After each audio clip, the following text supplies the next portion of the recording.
Taste the Daily. Nilgiri மாவட்டத்தின் பல்வேறு பகுதிகளில் கனமழை பெய்து வரும் நிலையில் முத்தோரை, பாலாடா, நஞ்சநாடு, இத்தலார் உள்ளிட்ட தாழ்வான பகுதிகளில் பல ஏக்கர் பரப்பளவில் பயிரிடப்பட்டிருந்த கேரட், பீட்ரூட் போன்ற மலை காய்கறிகள் நீரில் மூழ்கி சேதமடைந்துள்ளது. இதுகுறித்து செய்தியாளர் ஆனந்தகுமார் தரும் தகவல்களை கேட்போம்.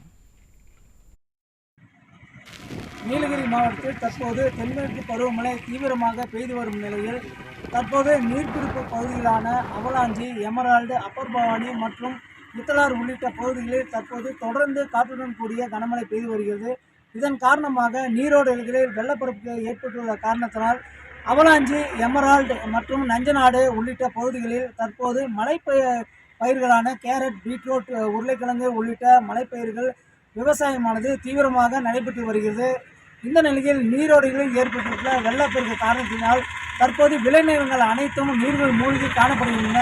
இதனால் கேரட், பீட்ரூட், பீன்ஸ் உள்ளிட்ட மலைப்பயிர்கள் நீரில் மூழ்கி அழுகும் சூழ்நிலை காணப்படுகிறது. இதன் காரணமாக விவசாயிகளின் வாழ்வாதாரம் முற்றிலுமாக பாதிக்கப்படுகிறது.